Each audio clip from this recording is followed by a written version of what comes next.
인권, 정의, 평화를 지향하고 국민과 소통하는 방송 CNN21 방송.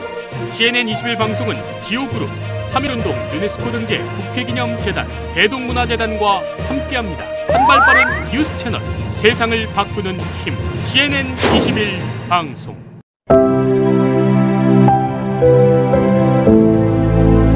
안녕하십니까. 오늘은 2021년 3월 24일입니다. 우리가 생각지도 못했던 일이 터졌습니다. 그것이 바로 LH 직원의 부동산 투기 사건이죠. 이거는 사건이 발생한 게 아니라 그것이 밝혀진 것이죠. 그 바람에 정말 생각지도 못했던 오세훈 후보가 서울 수도권 지역에서 대히트를 치고 있습니다. 그런데 오늘 이동근 시사 만평에서는 이 LH 부동산 투기보다 더 커다란 문제가 있다는 말씀을 오늘 드리고 싶습니다. 먼저 한국토지주택공사 LH 직원들의 투기 의혹 사태보다 이미 당연하게 여겨지고 있는 소위 신자유주의적 경쟁 논리, 이게 비판점이 되어야 합니다. 이미 알고 있는 내용이지만 그 사건 개요를 한번 말씀드려보도록 하겠습니다. 참여연대와 민주사회를 위한 변호사 모임은 지난 3월 2일 LH 직원들의 부동산 투기 의혹을 제기했더랬습니다. 그 내용인즉슨 2018년 2월 24일 문재인 정부가 3기 신도시 지정 중 6번째 지역인 광명 시흥지구 개발을 발표한 이후 LH 임직원 13명이 그해 4월부터 약 2년 동안, 그러니까 2020년 6월까지 23,028m² 면적을 약 100억 원으로 매입을 했고, 그 중에서 98.6%가 농지라는 사실이었으며, 그리고 허위 그리고 부실한 신고였고, 그 방법이 10배 이상의 보상이 있게 되는 용보들 나무 심기, 맹지, 알박기, 지분 쪼개기, 대토 보상, 그 수법이 투기꾼들이 행하고 있는 전형적인 그야말로 그 투기 그 자체였다는데 국민들은 학을 떨게 됐던 겁니다. 그런데 오늘 저는 이러한 질문을 던져보고 싶습니다. 만약 우리가 그분들처럼 공직자가 아닙니다. 그런데 두 번째, 이러한 정보를 이미 다 알고 있어요. 어떠한 경로가 되었든지. 세 번째, 58억 정도의 대출을 받을 수 있거나 아니면 그만큼의 현금 동원력이 있어요. 그렇다면 수배에서 수십 배 혹은 수백 배의 시세 차익을 얻을 수 있는 그러한 기회를 과연 우리들이 거절할 수 있을까요? 저는 그렇다고 해서 서민주택을 공급해야 하는 임무를, 공적인 임무를 가지고 있는 LH 공직자 그분들을 두둔할 생각은 추호도 없습니다. 하지만 방금 제가 말씀드렸던 소위 일확천금을 가져다 줄 수 있는 그러한 정보를 가지고 있을 때 시청자 여러분들이나 저나 그와 같은 상황을 과연 그러한 유혹을 거절할 수 있었을까 한번 자문해 봅니다. 어려울 수 있을 것 같아요. 그래서 차라리 이와 같은 일확천금의 유혹 자체를 불가능하게 하는 제도가 필요하다라는 결론을 드립니다. 더 따져보도록 하겠습니다. 투기의 원인은 그런데 신자유주의적 사고방식, 즉 이기주의 때문입니다. 현재 수도권 집값 파동의 실체는 투기 세력들이 이명박 박근혜 정권에서 그 규제 완화책이 있었더랬죠. 그럴 때 이 활황되었던 그 기운들이 문재인 정부에 들어 규제 강화 정책이 있게 됨에 따라 이 투기 세력들이 문재인 정부와 아주 완강하게 싸우는 그 가운데에서 정말 순진한 서민들의 부채가 계속해서 늘어나는 현상이 만들어지게 됐다는 겁니다. 잘 알다시피 박근혜 정권은 빚을 내서 집을 사라 라는 문장으로 요약되는 초이노믹스 부동산 정책을 운영했었지요. 그 결과 경제 성장률은 전혀 끌어올리지 못한 상태에서 가계 부채만 계속해서 늘어났던 것을 우리는 기억을 해야 됩니다. 2014년도에 가계 부채가 1089조 원이었던 것이 2015년도에는 1203조 원으로 2016년도에는 1344조 원, 2017년도에는 1457조 원으로 늘어났습니다. 그러니까 어떻게 보면은 그 정권의 색깔에 영향을 받은 것도 있지만 그것하고 관계없이 일관된 현상으로 볼 수 있는 것입니다.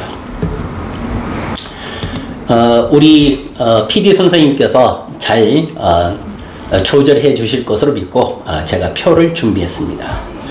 노태우 정권 때 주택가격 오름세를 보면은 1988년도에 전국에 13.2% 정도 주택가격이 올랐어요. 그랬다가 1989년도에 14.6%, 그리고 서울 지역은 16.6%만큼 올랐죠. 1990년도에는 무려 20% 정도 올랐습니다. 그러니까 노태우 정권 때 바로 주택가격, 서울 주택가격이 엄청나게 오른 겁니다. 이때 바로 제1기 신도시 정책이 만들어지게 됐던 것이죠. 그래서 1900년대 초에는 그 주택 가격의 변동폭이 대거 완화는 되었습니다. 그래서 신도시 정책이 어느 정도 효과를 보이는 듯 했어요. 그랬다가 한 14년 정도 뒤로 생각이 됩니다. 그 전에 말씀이죠. 1997년에 이 나라에 어떠한 사건이 발생하게 됩니까? 그렇죠. IMF가 느닷없이 발생하게 됐죠. 그래서 1998년도에 이제 주택가격이 완전히 마이너스 성장하게 됩니다. 그래서 1998년도에는 12.4%만큼 하락되었고, 그리고 서울 지역은 13.2%만큼 하락되었습니다. 그랬다가 이제 다시 노무현 전에 김대중 대통령 때 그 팽창이 다시 재팽창됩니다. 그러니까 주택가격이 2002년도에는 20%로 2002년도에 엄청 늘어나서 강남은 27.4%만큼 늘어나게 됩니다. 2003년도에는 그 여파가 계속되어서 서울 지역은 6.9%, 그리고 강남은 10.5%만큼 늘어납니다. 그래서 2003년도에는 또 어떠한 일이 일어났을까요? 바로 노무현 대통령이 제2기 신도시 정책이 발표되게 됐던 것이죠. 그래서 또 아파트를 엄청나게 많이 속된 말로 찍어냈어요. 그래서 2004년도 이후로 또 다시 주택가격이 또 내려앉게 됐던 것이죠. 그래서 이제 그와 같은 현상이 계속해서 일어났다가 이제 2018년도에, 그러니까 문재인 대통령 때 이제 또 다시 아닙니다. 실은 박근혜 정권 때부터 시작해서 계속해서 집값 상승이 이렇게 올라가다가 바로 2018년도에 가장 많이 올라서 6.2%만큼 또 오르났습니다. 서울 지역이. 그래서 2018년도에 문재인 정부가 또 아파트를 또 찍어내게 됐던 것이죠. 그게 바로 3기 신도시인 것입니다. 그래서 그 이후로 또 주택가격이 잠잠해졌지만 그 진폭은 그 전만큼 감소되지는 않고 작년에는 오히려 2.7% 정도 소폭 올랐습니다. 자, 이제 표를 정리해 보겠습니다. 결론은 신도시 건설 말이죠. 신도시 건설은 결국 주택을 엄청 많이 만들어내서 그래서 그 주택 가격을 어느 정도 누그러뜨릴 수는 있었습니다. 하지만 그게 장기적으로는 오히려 집값을 폭등하게 되는 그 원인이 됐던 겁니다. 수도권의 주택을 엄청나게 찍어내면 처음에는 주택 가격이 누그러졌지만 그것이 한 10년 정도 지나고 나면은 거기에 사람들이 또 유입을 엄청나게 해 대다 보니까 주택 가격이 오르게 됐던 것이죠. 그런데 나중에 말씀드리겠습니다만은 그 원인은 바로 투기 세력 때문에 그랬던 겁니다. 투기를 없애야 신도시 건설이 제 기능을 발휘할 수 있습니다. 투기 세력과 바로 이 신도시 건설은 너무너무 궁합을 잘 맞춰서 오늘날 이러한 파국이 만들어지게 되었다. 출산율에 대해서 오늘 제가 또 세 번째로 말씀드리겠습니다. 출산율은요, 경기의 변동과 그리고 주택가격 변동과 관계가 굉장히 깊습니다. 시간을 많이 들일 수는 없으니까 간단히 표를 또 제가 뽑아봤습니다.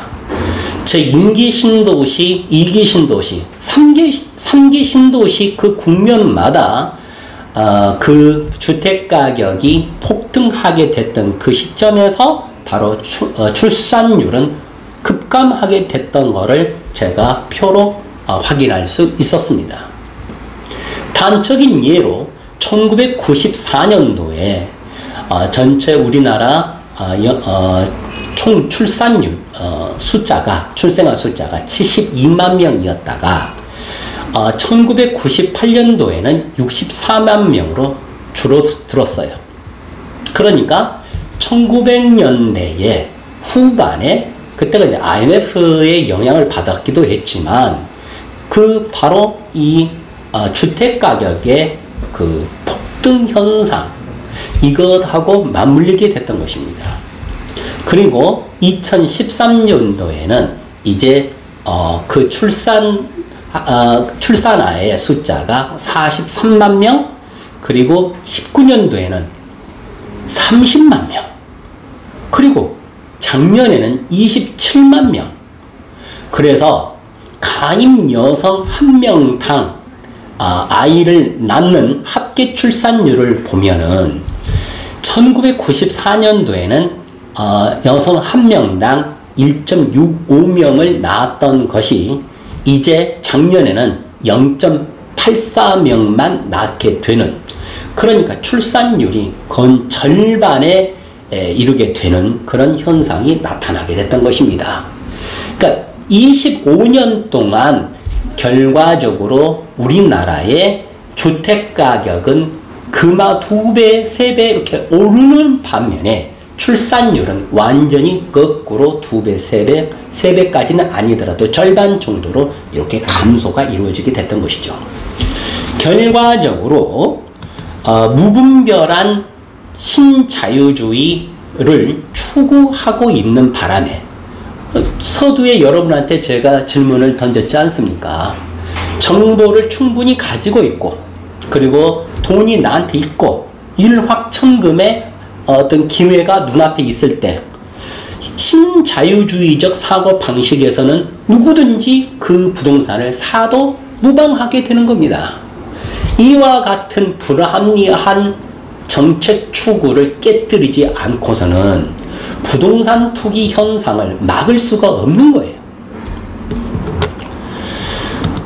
수도권 개발을 통해서 민간 아파트 공급을 늘리겠다는 정책은 일시적인 효과밖에 없습니다.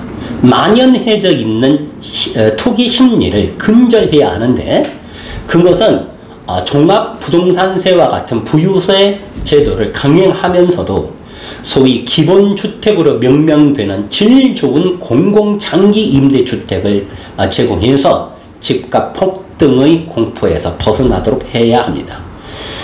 자, 마지막으로 출산율의 증가는 서민들의 심리적 안정에서 만들어집니다. 아주 속된 말로 아이를 낳으려면 그 아이를 누구든지 아이를 낳으려고 하겠죠.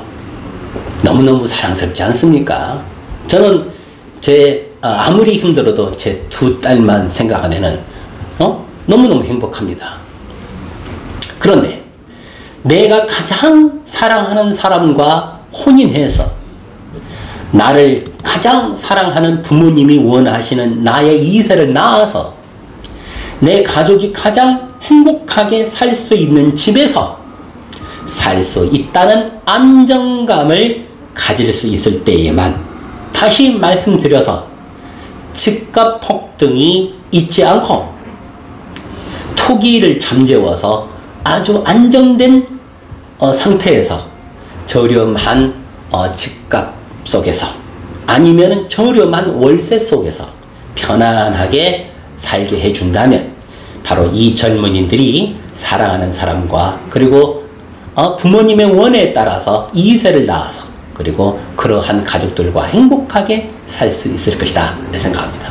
결론은 오늘의 이건근 시사 만평의 주제는, 이번 LH 사건의 그 이면에는, 더 커다란 문제는 우리 곁에 이미 내재되어 있는 그러한 신자유주의적인 이기적인 시장경제 논리를 완전히 일소해야 한다라는 것입니다. 오늘 만평은 여기서 마치도록 하겠습니다. 감사합니다.